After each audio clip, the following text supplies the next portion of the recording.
Hello and welcome to Henry's Movie Reviews, where I take a look at films that I've never seen before that others likely will have done. And today we're going to finally be tackling one of the most egregious examples of me not having watched popular films.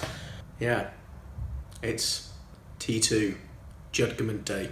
As it's the 30th anniversary this year and this month, I thought I would finally pop my cherry and give it a watch. I have already reviewed the original 1984 Terminator on the channel with my friend Terry, who will be joining me for this video. If you're not in the know, then I would suggest not watching this video, but I'm probably the only person on earth who hasn't seen it, or hadn't up until recently, so it's unlikely. But either way, I'll jog your memory. Sarah Connor is institutionalized because no one believes what happened to her in the first movie, and as a result, her son, John Connor, is being raised by a foster family, I think? I'm not entirely sure. Or he's adopted, I don't know the situation. But a newfangled Terminator has been sent back in time to try and off John Connor again, and one of the previous Terminator models, played by Arnold Schwarzenegger, has been rejigged by the Resistance in the future, led by John Connor, and has been sent back in time to essentially stop the other Terminator from killing. You following this? Good. Anyway, here's the review / discussion, and I hope you enjoy it.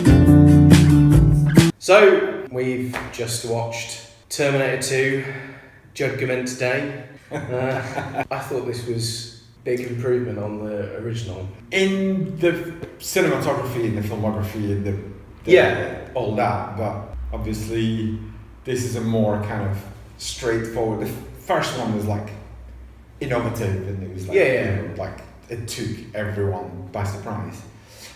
This was more by the number action movie. Mm-hmm. The concept is still great.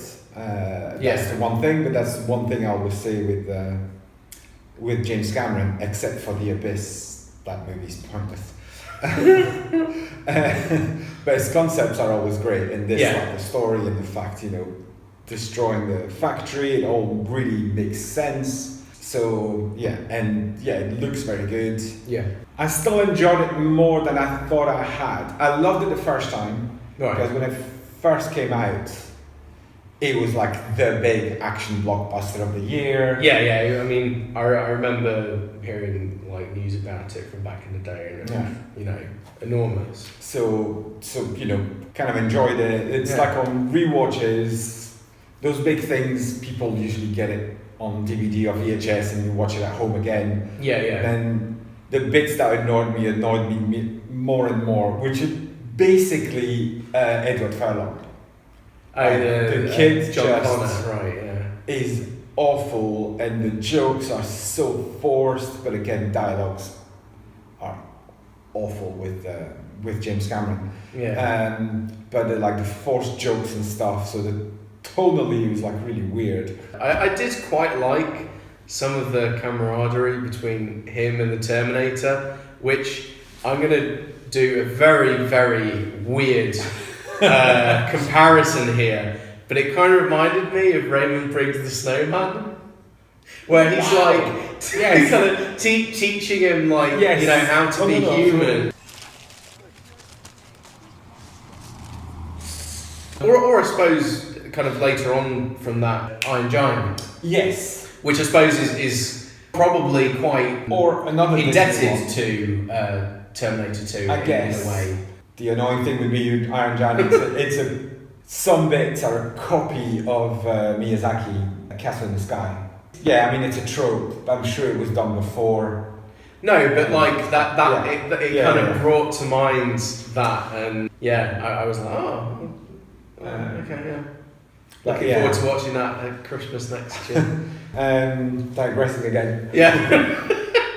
Although, I mean, there's less to say about this one than there is about T1, because T1 was new than everything else. Terminator 1 felt like a little kind of high concept. Yeah. Whereas this is just like a straight out kind of action film, yeah. and the concept is fine, but it was already invented in the yeah, first exactly. movie. They just keep going with the concept. So I think the plot is well made, and again, that's the thing. I didn't say anything at the beginning because I didn't know if you knew anything about it. But when we first saw it, we had no idea about the Robert Patrick character. Right. So we're like, shit. Oh, he's like supposed to be another Carl Reese, yeah. But he's like killing cops, and it's like, ooh, that's a bit weird. And then, so you didn't know that he was a Terminator. You didn't know that he wasn't there to help. Yeah. We thought it was like the same thing again. I suppose that makes sense. Yeah. So that was like, the first time that you see them squaring off, and John Connor in the back corridors of that mall, you don't know what's going to happen. Like Pepsi product placement. Oh, really? I didn't notice that. I saw someone walk in that kind of lab holding a can of Pepsi, and I was just like, oh, product placement. And then they went past, and then there was a vending machine that said Pepsi on it, and I was just like, oh, well, there you go. Yeah, I noticed the can. Yeah.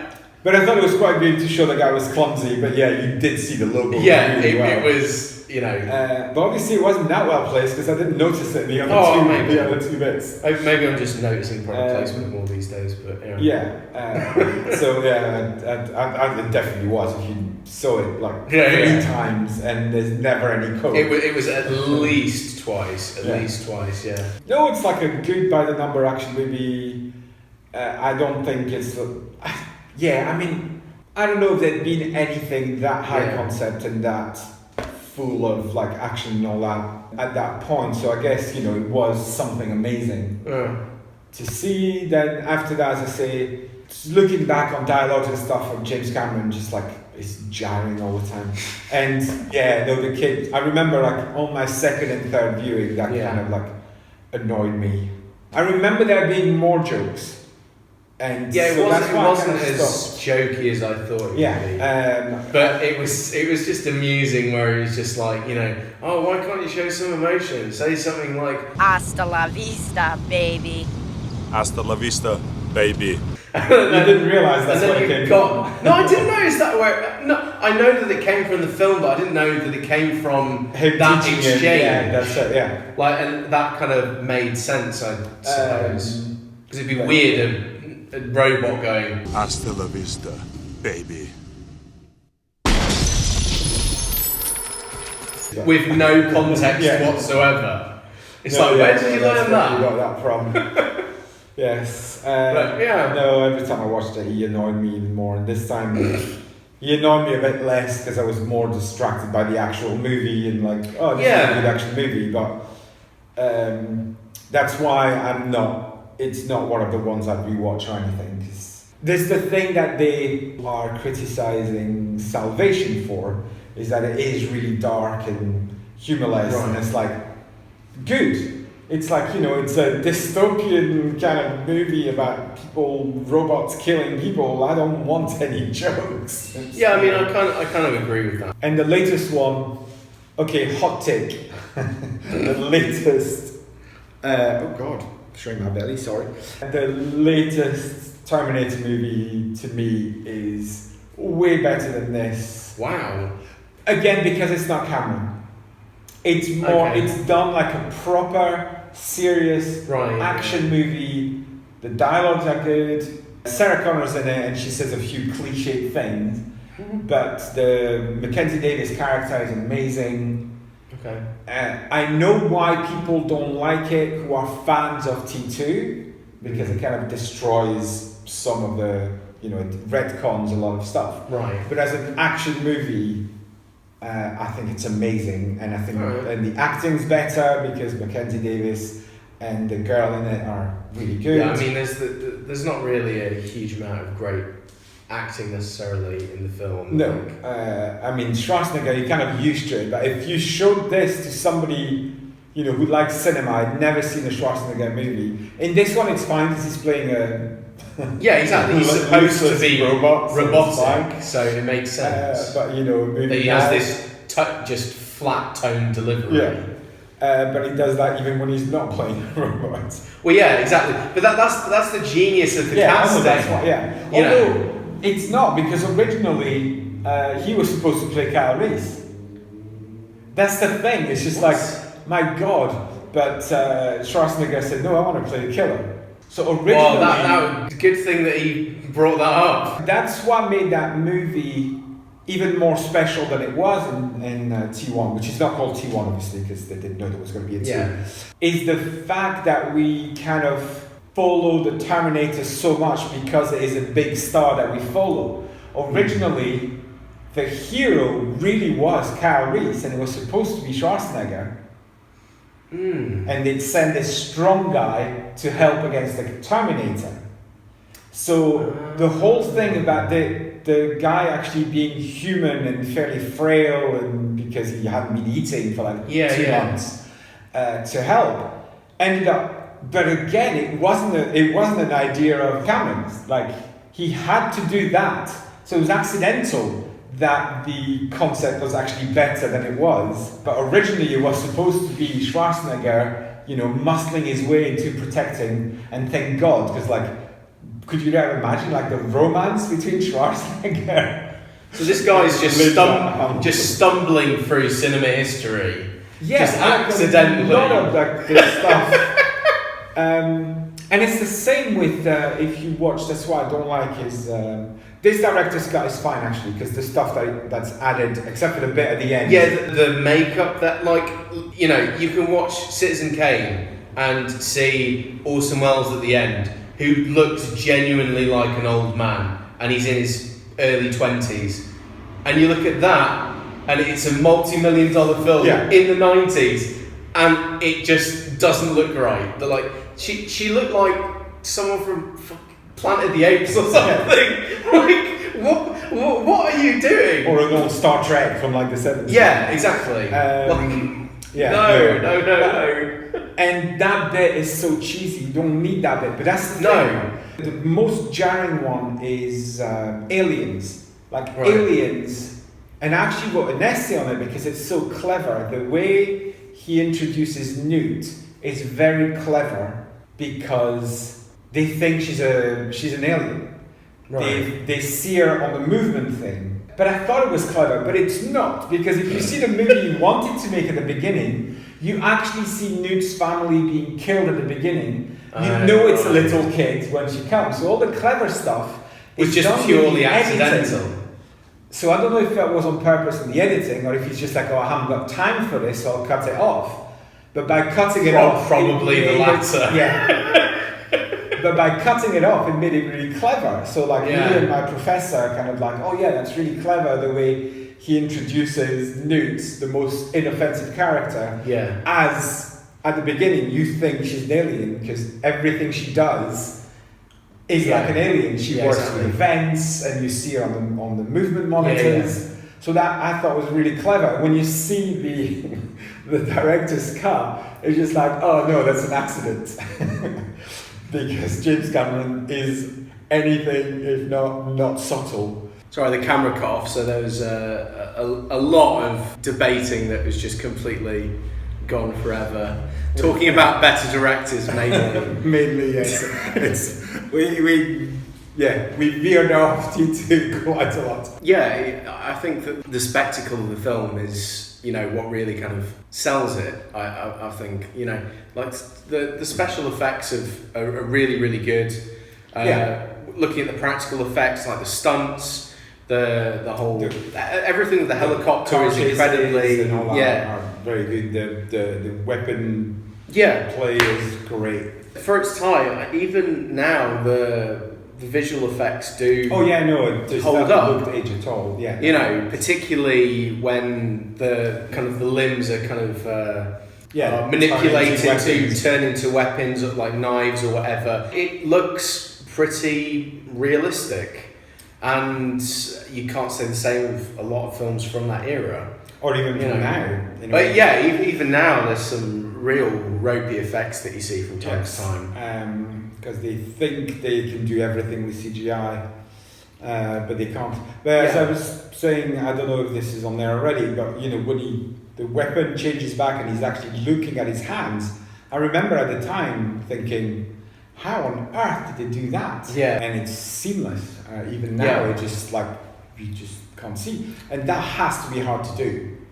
Yeah, it must, especially back then, the amount of processing power you need to generate those kind of effects. I mean, it would have just been ridiculous. Because, it doesn't look like as impressive as, Thanos coming off space. Yeah, obviously. But when you know cinema and you know how difficult having something transition on screen from special effect to normal, and that is just seamless, is actually, again, as I say, as an action movie, it's great. As we debated, I think it's a very good action movie. As a movie, I wouldn't have it quite as high as some other stuff, but as an action movie, it's like one of the best ever made.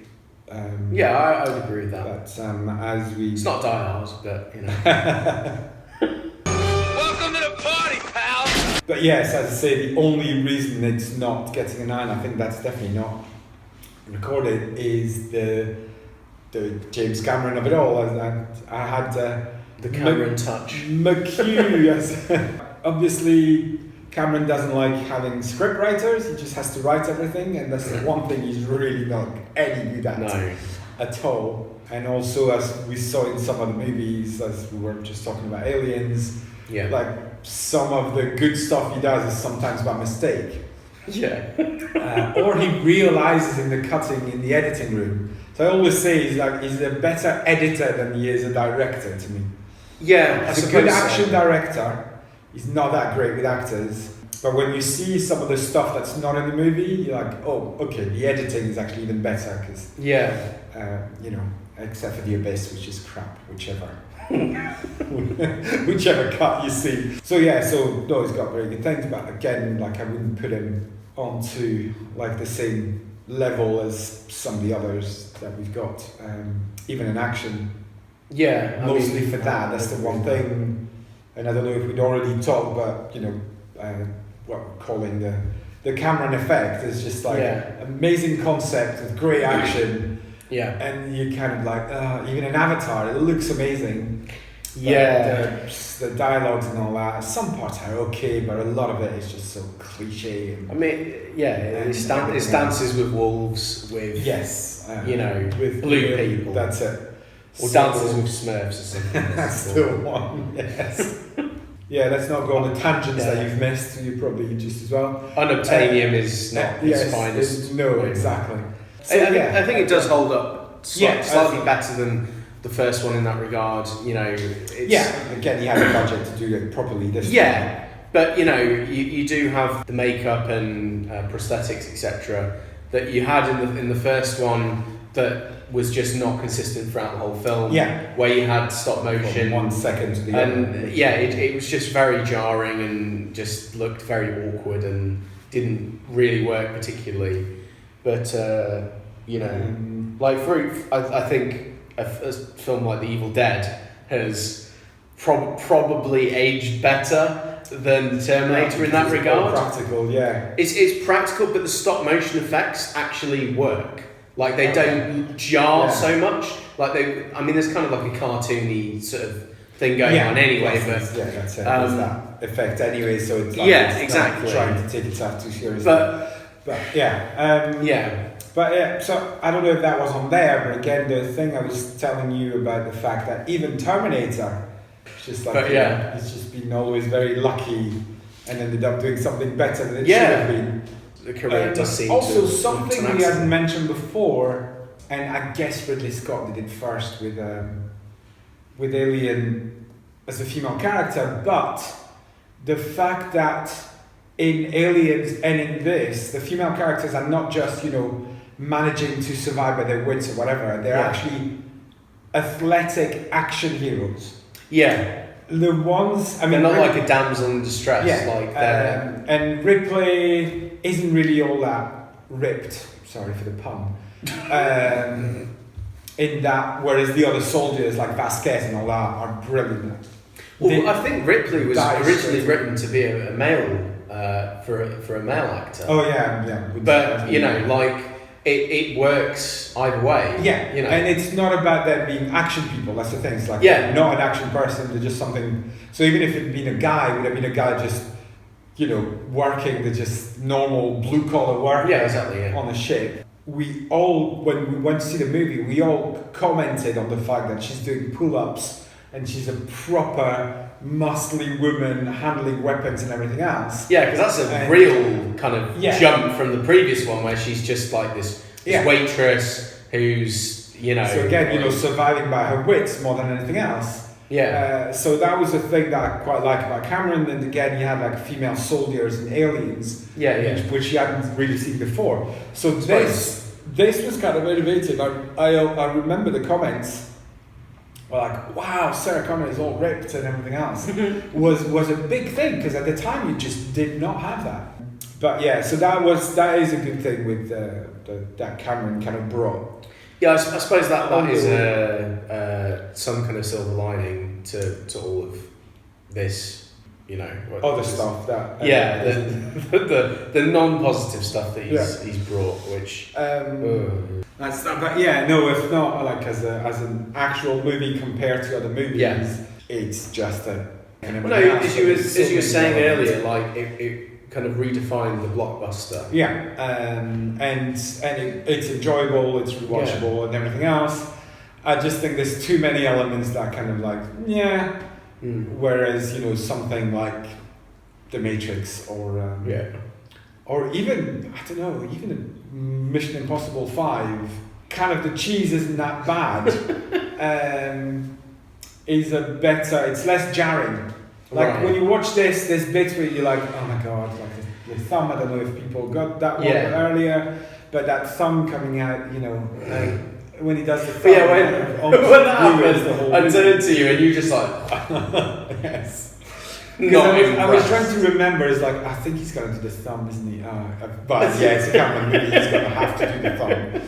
Whereas, any other director probably would not have bothered with that. Yeah, I mean even Michael Bay wouldn't have bothered with that. Yeah, there was a lot of forced kind of emotion stuff, and, a lot of the dialogue is kind of a bit like. And again, like, there's some the whole thing about why do the crying bit. I know now why you cry. But it's something I can never do. Oh my god. Now I understand why humans don't cry. ask James Cameron why people cry. Watching it really kind of makes me wonder if the whole thing with his latter work is he was like, this big, expansive romance is what I really want to do. Which he kind of go on to do in Titanic and to a certain extent Avatar as well. So it's slightly less jarring in Avatar than it is in Titanic for me, but I still can't comprehend how many more films are going to be made. No, again, there's another, I think it's 4 or 5, but I think it is 5 that are in film right now. Why? I think he's filming the next 2 simultaneously because they're all underwater. The second one is all underwater. Right. Okay. Because he just loves his underwater stuff. Like he almost killed half the crew in the Abyss just to experiment with underwater filming. And so he's got to use it at some point. These people almost died for this.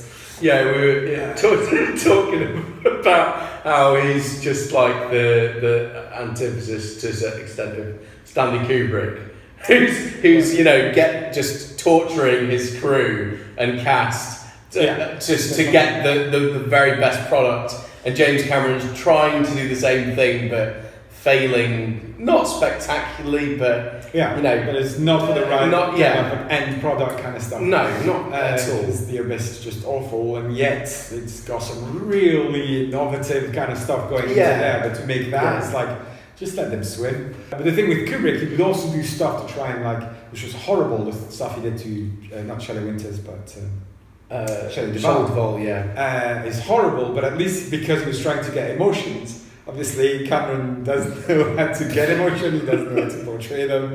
And it's a shame, again, I don't think that was lost, but the bit with Sarah Connor looking in the distance at her kid playing that, you know, he ends up being the best father that he could get, and then but if only someone had the idea was great, but the emotional bits was completely kind of like lost because the dialogue is so cheesy and so forced. Again, great action movie.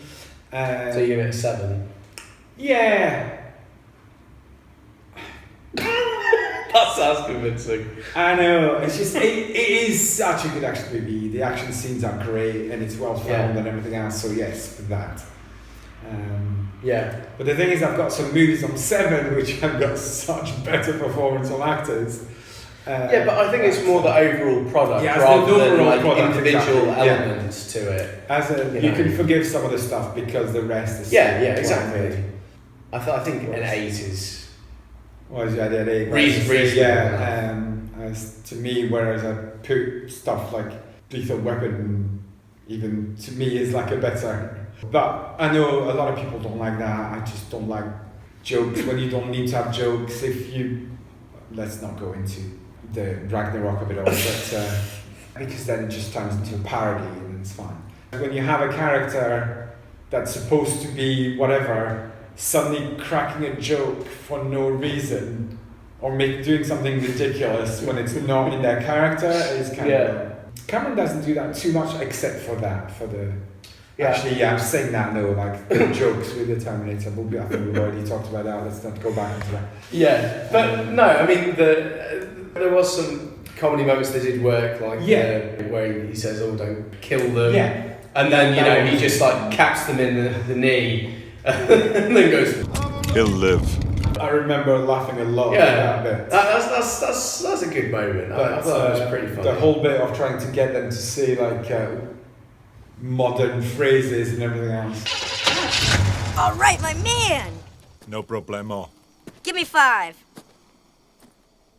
Yeah, I mean, it was a bit cringy and very dated. Yeah, and the idea was quite good. It was just like, I just think the kid actor is really bad. And Schwarzenegger just like, Anyways, that's just another thing, but that's a very tiny part. Although that is one of the reasons why I haven't rewatched this in like 15 years, because I just couldn't bring myself to live through these jokes again. I didn't mind too much today, because it was less than I thought it was. In my mind, it was like half the movie. Yeah. Whereas in fact, it is just like it's not that much. It's not that bad. So that was our thoughts on Terminator 2, Judgment Day. Let us know what you thought of the film, what you thought of our opinions on it. Especially if you agree that the latest one is the best one. Let's have some hot takes. Get loads of clicks with that. So there. That's it. No more. Right. So don't forget to like, share and subscribe. And got plenty more stuff on the way. We're probably going to do a review of something. The Matrix at some point. So look forward to that. Have a good day. See you soon. Bye.